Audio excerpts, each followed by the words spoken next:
We're also interested in you doing a painting for the album cover that we're doing for the Olympic Games. He would emphasize is, if you don't feel and look like a star, how are our stars going to respect you to make them a star? And when I look at myself as an artist, I think that evolution should be natural.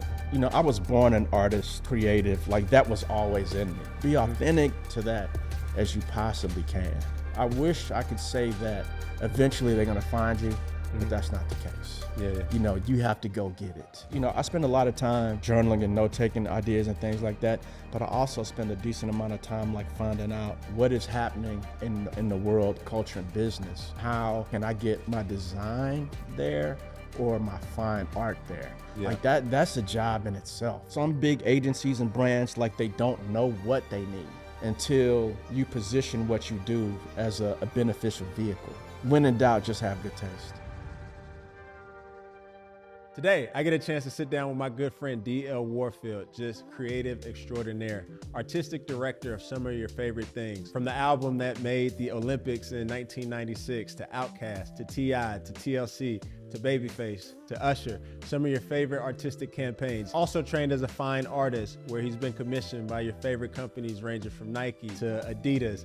Just an amazing conversation of how art and creativity just push culture forward, how you stay authentic to yourself, how you make an impact, how you continue to evolve, how you continue to remain consistent across different disciplines. I can't wait for you to check it out. You run track, Yeah. and you play football, Yeah. in college. And I think the highest form of sport is being able to operate at the Olympics. 100%. 100%. And so take me back to the feeling of you being able to design the album cover for the Olympics as a creative coming from the sports world. Wow. That's a good question. Nobody's ever asked me that either. So I would say, you know, I was in a bit of a transition period, you know, because I was working for Tommy Boy Records, Yep. being recruited by LaFace Records. Yeah. My boss at the time was like, hey, we know you're in New York, but, you know, we're also interested in you doing a painting, you know, for the album cover that we're doing for the Olympic Games. It was called like Rhythm of the Games. And I was like, man, that's dope. And like, I never really thought about, hey, this is for the Olympics until you just asked me, you know, because in my eyes, working for L.A. Reid and Babyface was even bigger than that. Oh, wow. But after the painting was done and after it was approved by the Olympics, it took on a whole nother energy on itself, you know? And so then you start seeing it everywhere and things like that. And, you know, up until that time, like I had never really seen like my fine art on that type of stage. You know, like I did things for magazines and agencies and things like that, but this is the Olympics, you know, and it's in Atlanta. So like me moving there, working for LA and Babyface, and then also, you know, having the album and being one of the artists that did paintings for albums, it was big, you know, it was big, but I never really phrased it as such, like, man, you know, but you're right. But you studied painting in college. Correct. And you're an athlete. Athletes don't always study, you know, those fine art type things. What's your mindset of saying, I want to be a creative and I want to, you know, have this discipline, this technical discipline, and do you even know what you're going to do with it at that time? Well, I did not know what I was going to do post-college. And, you know, I was born an artist, creative, like that was always in me. You know, I built myself into an athlete. Yeah. You know, like I would consider myself a late bloomer, you know, and so I built that and I made that, and that's what I really chased and pursued, you know. And like my goal was to, you know, hopefully play in the NFL one day. But then I could also create stuff. You know, and you know, that, you know, like I always worked like walk those two pathways, even going back to like high school. And I never felt out of like a fish out of water, whether I'm in the art class or on the field or on the track, because that was always a part of me. And, you know, an awesome thing that happened to me in college was that like the sports department was extremely supportive of me as an athlete. You know, the art school, not so much, you know. That the sports department would always create opportunities for me to express myself as an artist. How do you express all those things at the same time, though? Because sometimes being an athlete or being an artist, they're can be on the surface too different. And so you have multiple versions of yourself. How do you bring those two worlds together? You know, like my wide receiver coach in college used to call me, hey, he's a free spirit, you know, and it was because of that, just like creative energy, you know? And I think a lot of times, you know, creative energy can be very impulsive, but you can't be that impulsive on a football field. You might get a penalty, you know? And so it was little things that I did that, like within games, that I thought, man, I shouldn't have done this, you know? And this was like real crazy. This was really, really crazy, okay? But like in a game, like I went in motion. And the way that we practice is like I went in motion and I did a back handspring, you know, and faked a quick screen. And two guys ran verticals, you know. Like we did it, we were messing around with it, but I actually did it in the game. And I had kind of forgot that story until like my coach was recruiting a kid that I coached, you know, as a youth. And he was like, hey, you know, Coach Kimball told me about that time. I was like, oh my God. Usually like in sports, you know, it's rules and regulation, the player's diagram to go this way. And intuitively, like I would always wonder, like, is it other ways to do things better? Is it other ways? Like, okay, I couldn't hit the seam on this reverse, but I could do this, I give a head fake that, you know? And so like the creative expression came that way. You know, like let me set this guy up with a juke or do this thing like that, you know? But then on the other side, you say you approach your art like an athlete. Like, Correct. Help me understand that. Well, you know, you play the sports also, and you practice and you train and you work more than you actually play. You know, I've always felt that nobody will outwork me, you know, and that doesn't necessarily mean that I'm going to be I'm the best artist, but I'm willing to sacrifice. I'm willing to work. I'm willing to put the grind in. Like the rejection and the loss isn't going to deter me from giving my best effort the next day. You know, and being in art school, you know, like I've seen a lot of other students get crushed by professors or missing opportunities and things like that. To me, I was like, next. What's the secret to that, to being able to bounce back when you're going through challenges and somebody's telling you this is not good enough or you got to pivot directions?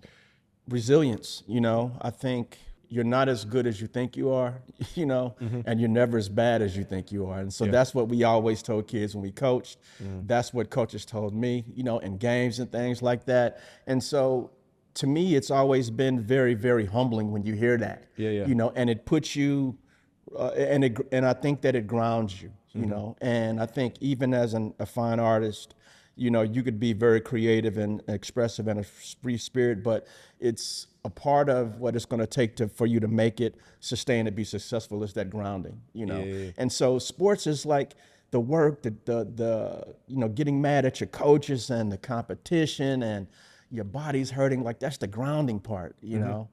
Even in, but what people see is like the touchdown celebrations, but that is only a fraction of it. And even in like my fine art and just creativity in general, you know, I believe that 10% is the best part and it's the creative part. And that's what you live for and that's what you die for. But the other 90% is the grind. It's the grind, You know, like paint didn't come, oh, this ship, wait, it's not dry yet, oh, that got canceled. You know, like you have to deal with all of that just to celebrate the 10%, you know?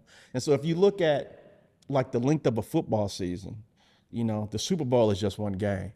And if you look at that one game, what percentage of that, as it relates to time, you know, what percentage of that is like makes up your whole season? You got a 4-hour block yes, one day. 4 hours over like, how long is a football season? Like 5 months? That's going to be closer to 6 months. You can include camp and 4 hours is going to be the best situation in the world.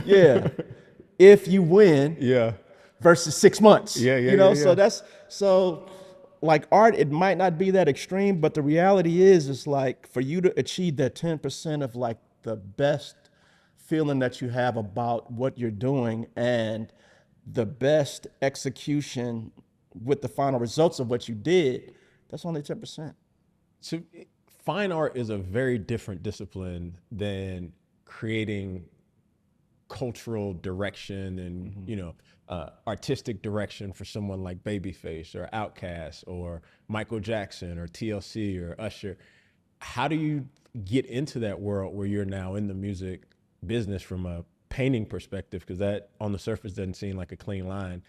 Yeah, it's not a clean line. And early on in school, like I think they do like a very intentional job of separating both. Yeah. When I went to school, you know, I always thought that they should be integrated, you know, because even if you're a design student, advertising student, what if you want to learn how to weld and sculpt? Yeah, yeah. So you mean to tell me that I'm going to school here, I'm in the art school and I can only do stuff on the computer, but I want to learn how to do welding and sculpting? Yeah, yeah. And they tell you, yeah, that's how it is, you know? And I think a true creative person, you should be able to express yourself any type of way that you want to. And so, like, I had great internships coming up, really great internships where I met like amazing mentors, man, that changed my life as far as an artist. Like I met like my first Black art director, Ken Jones, first Black graphic designer, Mark Scott Carroll, first Black illustrator, Tony Wade, you know, and I see like those three guys let me know that, hey, you could be doing this too. Yeah, yeah. The problem is, like, which one do I do? Yeah, yeah. You know, yeah. do I do art direction? Do I become an illustrator or do I become a graphic designer? How do you make that decision? Yeah, I ended up doing all of it. Yeah. Because as far as creative direction is concerned, you know, like you kind of set the tone, standards, and the direction of whatever the creative vision is going to be for the project. And myself, like I had been doing that at a very, very young age, even though it wasn't like for big brands, but like when we had a breakdancing group and we needed to design the shirts or we needed the concept, like I would come up with that, you know? And so that's creative direction, even though it's for free on a high school level, you know? But that is the creative direction. You know, like I would design people's like graphics for their tees and things like that. And so I was always doing design. And then as far as illustration, like I was always drawing. So I was always doing those. When I would ask like people in internships, man, what do you think I should do? Should I be a graphic designer? Should I be an illustrator? Like, you know, which career path should I take? And they were like, what do you love the most? And I was like, well, I kind of like doing all of them, you know? And so then, you know, I started thinking about how could I sustain my stuff after college? You know, what type of jobs are out there? There's not a lot of illustrators on staff, you know, so maybe I should really understand graphic design and do freelance illustration to supplement the menial salary that I was going to be getting, you know, at whatever my first job is. And that was really like goals and approaches coming out of college. And it's funny, man, like I remember like in my senior crit, you know, like the very last thing that I did with, you know, with like the staff and they just review your portfolio. And the way that I thought, even at that time, I mean, it was a jump for the way the other students thought. Yeah, yeah, yeah. So 99 times out of 100, like in those final crits, the students would come in and they would have like their Black portfolio case and they would pull out everything and things like that and show them. Man, I was friends with a guy in the architecture school, Lance Lauderdale. Yeah. You know, and I had him build me a light table. And the light table, man, it was cut like in a zigzag. Yeah. Why, I don't know, but that's how I cut it. And I had all of my artwork shot on color transparencies and they were all mounted in this zigzag shape, you know? And so when I go in there, like we have all of the faculty sitting down and I come in with my little case and I had all of my color transparencies in like one of those metal old school lunch boxes. Yeah. And so presentation and visuals is totally different than everybody else that they look. So that's a differentiator one. Yeah. So that's creative direction, yeah. advertising, how do we cut through the clutter? Which I wasn't really thinking like that. I was just like, this is dope, you know? And so that's why I did it. So I come in, show them they loved all of my work, you know, and they're like, what are your plans after college? I was like, well, you know, like I want to work, you know, pretty much as an art director and then do freelance illustration, you know, to supplement that income. And so one of the teachers told me, she was like, yeah, you'll never be an art director. You know, I was like, why? She's like, well, because you don't know anything about advertising, you never went to the advertising school. I was like, but I have creative ideas and I know how to think. And so me and her went back and forth. But like her voice, and I'm not gonna say her name, but her voice is one of those voices that you would hear in your head. Like if somebody talked trash to you on the football field, let's go. you like, oh, I'm approving. I'm giving it a night. Yeah, exactly. Yeah. So I'm giving it a light number 27 up. Watch. Yeah. Throw me the ball. Yeah. Watch. You know? I think I heard this story before, but how did you pitch your first thing? Because I think you had a similar of how you package something. Yeah, so I've had a bunch of jumps like that, you know, but it came from my internships and just watching how other people go about doing things, you know. Or let me ask that different. When you're in a competitive market and there's so much noise and clutter, how do you pitch or present something that one is going to stand the test of time and cut through the noise where it grabs people's attention? Like when you're presented with those first situations, you know, like, hey, we looking at all other guys, you know, what you gonna do? You know, like I really rely on like my creative instincts. And I think most people have creative instincts. Over data? The creatives, the creative instinct is the first spark that you get for an idea.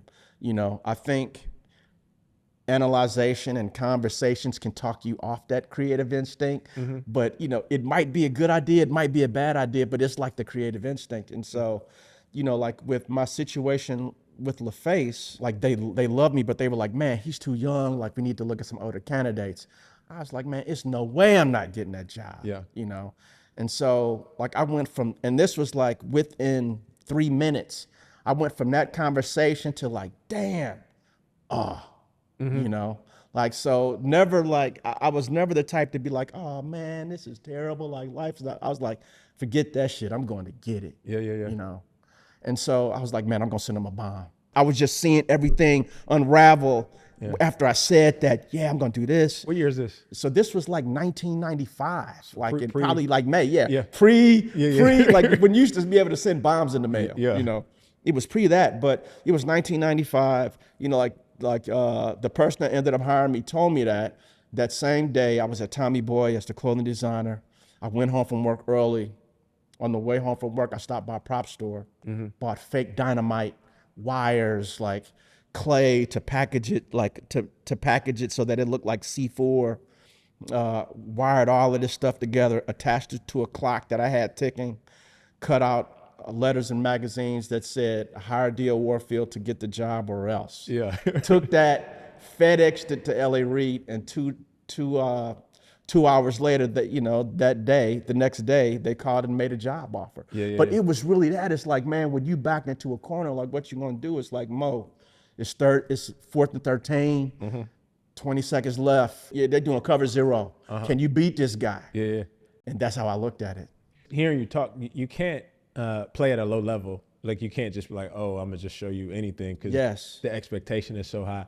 What did you learn about delivery as you're working with Babyface and LaFace, and you're working with Michael Jackson and all these like high power, dynamic artists? What are they expecting you to deliver from a creative standpoint? Quality, you know, quality.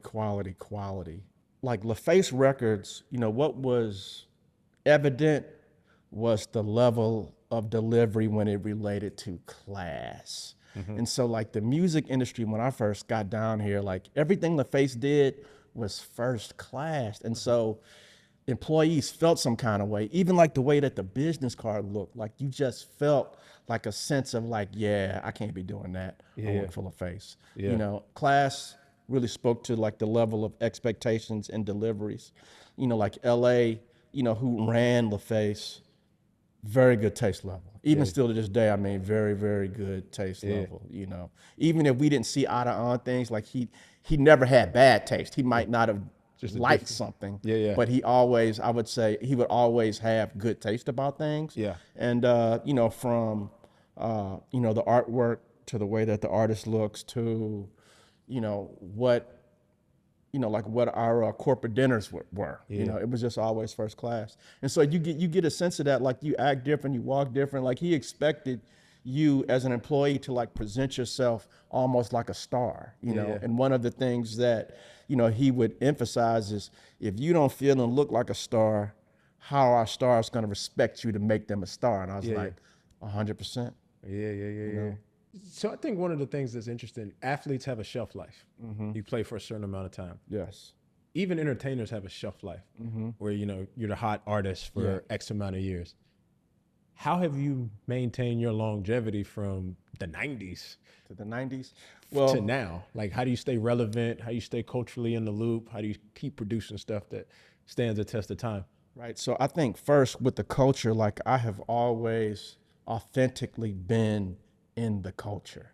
How? What does that Yeah. mean? So for instance, I started out as a break dancer, Yeah. you know, going back to 8th grade, Uh-huh. you know, always been into music, you Yeah. know. I was in plays and productions from like the Wiz to, you know, UB Blake and Fats Waller, Ain't Misbehaving. Like I did all of that stuff at an early age. And I was always into sports. Yeah. And I was always into fashion. Yeah.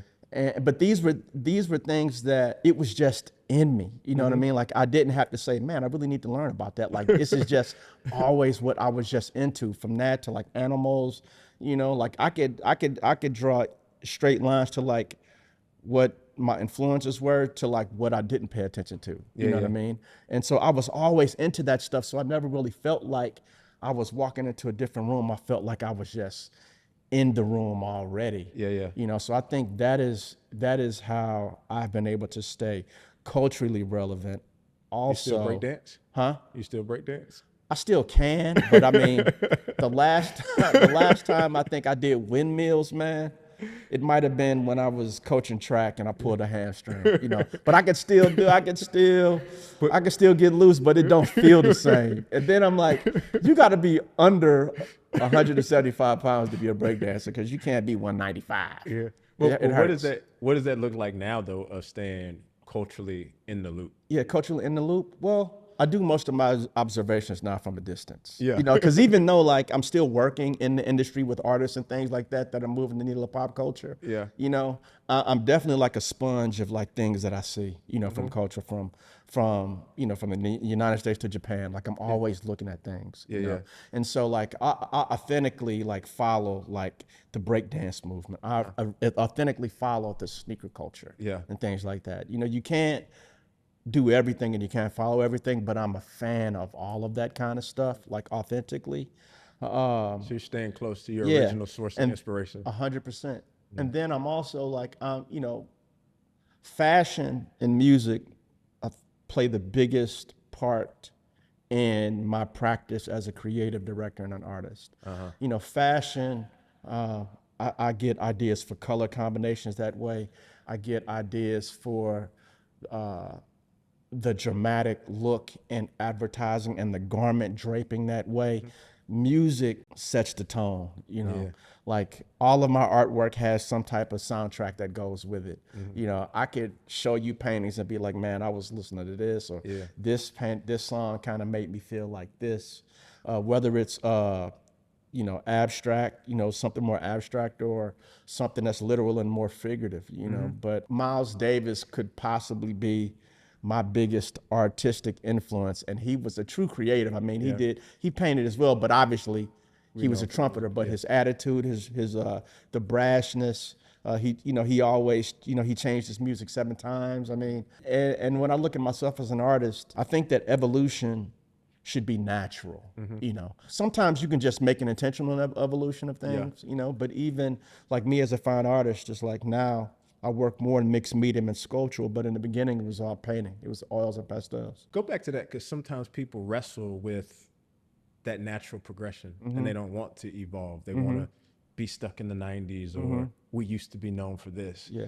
And even as I look at your work, where you were primarily in hip hop, but now you've been commissioned for Nike and Adidas and all these different organizations, how does one naturally move that progress to the next iteration of themselves? You definitely have to be authentic to like who you are and your visual language. Be authentic to that as you possibly can. I wish I could say that eventually they're gonna find you, but that's not the case. Yeah. You know, you have to go get it. You know, and just like in sports, like you gotta go get it. They're just not gonna give you the victory. And so, you know, I spend a lot of time you know, like journaling and note-taking ideas and things like that. But I also spend a decent amount of time like finding out what is happening in the world, culture, and business, you know, and how can I get like my design there or my fine art there. Like that's a job in itself. I mean, that takes up a lot of time.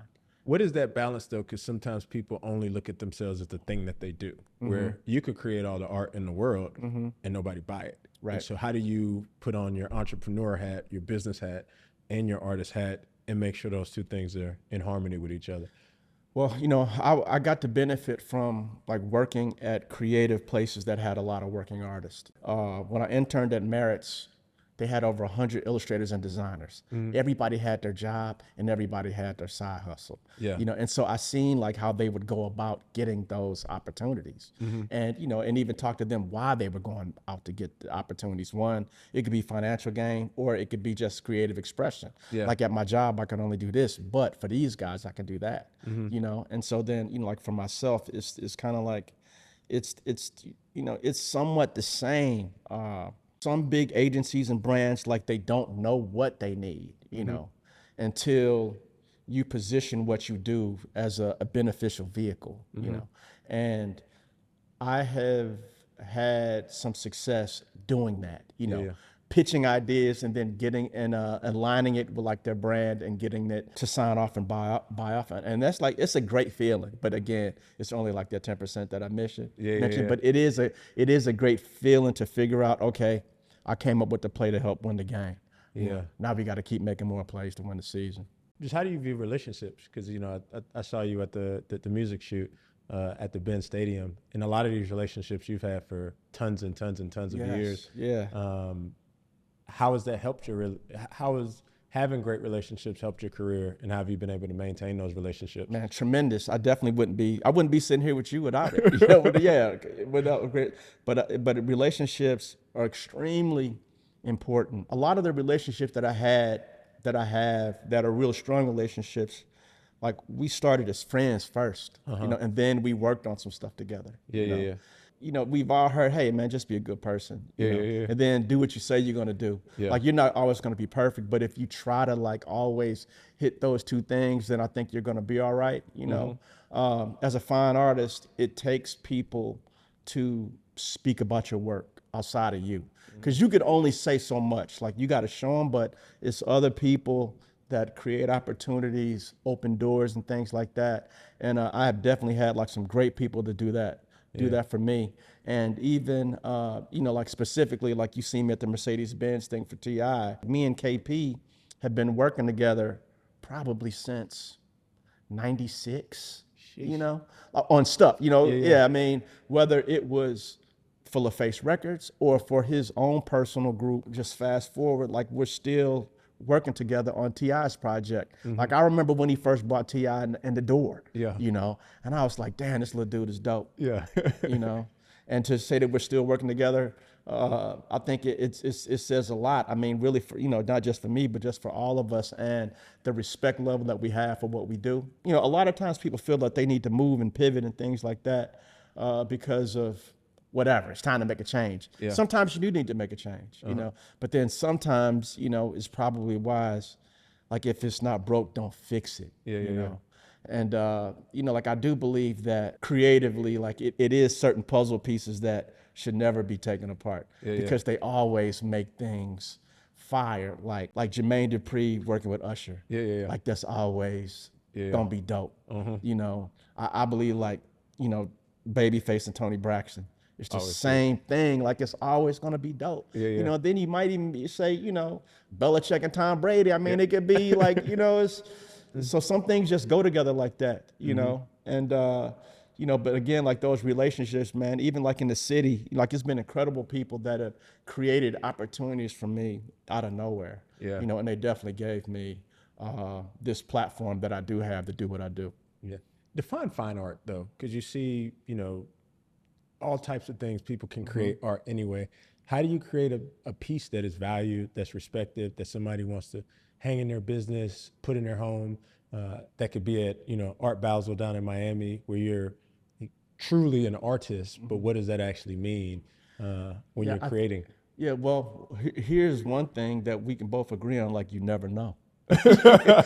You never really know. I mean, like if I was to be blunt and just straightforward with it, like to me, fine art could be anything that somebody wants to hang on their wall, you know? And then it gets down to taste. It's like, you could, there's nothing wrong with getting a piece of art from like one of these, these furniture companies that sell prints. There's nothing wrong with that.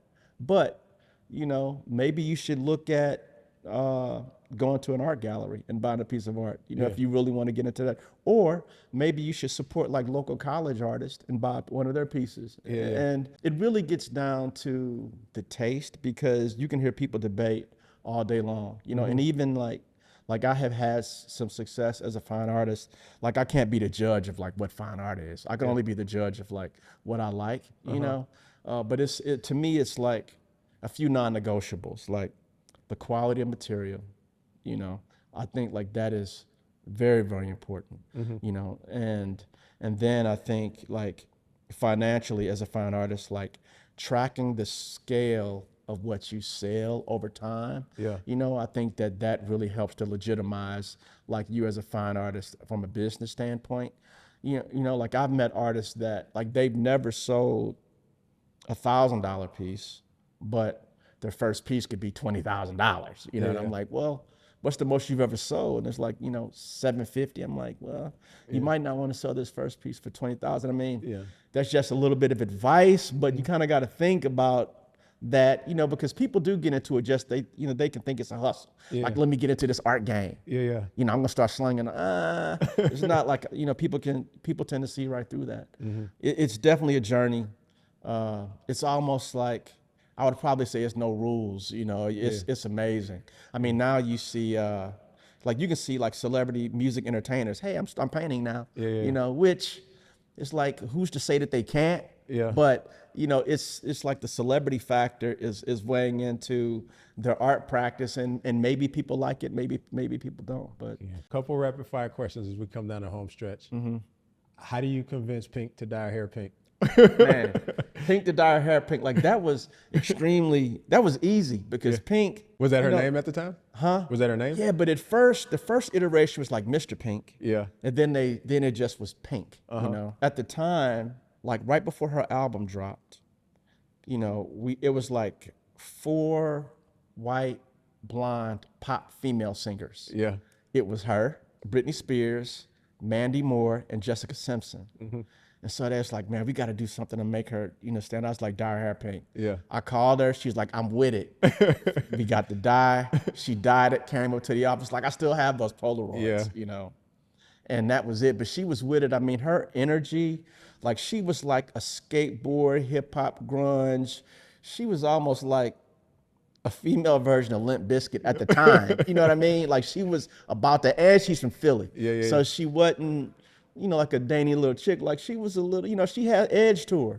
And that just really enhanced the edge that she had. And it made her visually stand out and cut against the clutter, because it became a talking point. But music and talent-wise, she always had that in the bag. And I remember like when we did her first photo shoot in Miami, and we were walking down Ocean Drive, and she was talking about how she's seen her career playing out. Like, I'm gonna do this and then this. And you just looking at her, because, on one side you like, she's dope, but then you like, the album ain't even came out yet. So you just kind of like, okay, I done heard it. But, and to see now like where she is, it's incredible. What can businesses learn from creators? There's always other ways. There's always other ways to approach things, and get to the same answer, and cut to the clutter and get amazing results. I think that business can learn that you don't know everything. When in doubt, just have good taste. What's been your most, I don't want to say favorite, but a project that, stands out to you over your career? Man, it's been so many projects that have stood out, and all for different reasons. And I think it's usually because of like the cultural impact that they made. And when people find out that I did it, like the way that they act, like for instance, like the creative direction for OutKast AT Aliens. At the time when we did that, like nobody was thinking that it would have the cultural impact that we made. We just knew it was dope. And then we knew we had other projects to do, but that was it. We knew OutKast was dope, and we knew this project was dope. But the way that it resonated throughout hip hop culture and still stands today is amazing. I would say that. And then if I was to jump like I think recently, like I collaborated with my daughter on a project, where she was the writer director, and to see like her in her sweet spot exercising what she does great, and we did it without a hitch, like no dad daughter arguments. Yeah. That's incredible, man. That's a win. So I think, yeah, when you can work with like your kids on projects like that, and share like the mutual respect of like she's a creative entity, I'm a creative entity, I think it's dope. Yeah. What advice would you give your younger self? It's okay to not do everything. Explain. It's okay to not do it, because I think that, as business and entrepreneurs, like sometimes you feel that you got to be everywhere. Man, I need to be doing this, I need to be doing that, Yeah. And me, like, not so much right now, but I did go through a phase where you just kind of wonder, and so I would say that, and just focus on the quality and execution of what you're doing, because you can start to get all over the place, and I'm never short of any idea. Yeah. Like I've thought about 35 new businesses since we've been doing this interview. Like that is never the problem. It's the biggest enemy that I would have is time. Yeah. And so then when you think about like the time that you spend working on things and then maybe chasing all of these opportunities versus cultivating what's right in front of you, I think like that is a very mature and hard thing to get to as an artist whose brain is all over the place. Yeah. Would you do anything different? Nah, I really can't say that I would do anything different. I mean, it hasn't been perfect and it hasn't always been roses, but like I do appreciate and I'm thankful for like where I am right now. Love that, man. Yeah. Any questions for me? Your story is crazy, and I always tell people about just like where you were and what you become. Like, and then I like this lane that you're in as far as like highlighting others and expertise. So how does it feel to form or be a playmaker, and being the guy to get the accolades to you highlighting other playmakers and giving them the accolades? That's the first time I've been asked that.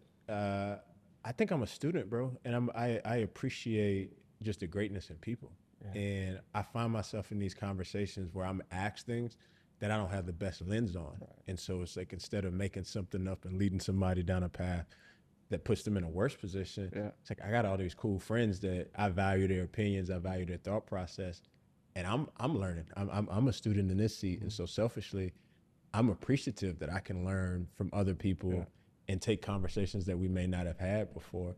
But it's a joy, man. I think, Nip said it, that the highest honor is to inspire people. And so if you can help a person on their journey of what they're doing and help them get a little further, and we're all doing that for each other, we all win at the end of the day. And I think that's the exciting part of life now, where just doing good things with good people and having a good time. Right. Like I think that the ability to be genuinely happy for others 1,000%. Is overlooked. It's overlooked, man. It's like being glad that somebody does a great job of winning things like that. It is extremely overlooked. And I know, like, and I know it's like, we played with guys that, they wouldn't always be happy when they won, because they didn't get the numbers, or somebody else made the play, And I think, that goes through life also. It could be people that or whatever. And it's like, when you're happy when other people are having success and winning, then I think that just helps and feeds into like your better self, which is going to help you do better things. Like, you're a friend, but I'm a fan. Like, I'm genuinely a fan. I feel like I have the dopest friends, dopest family members that are doing just world-class things. And when I get a chance to watch them and support them, I'm like, wow, this is really cool. Yeah. It's inspiring to me to see you do something or see one of my guys do something.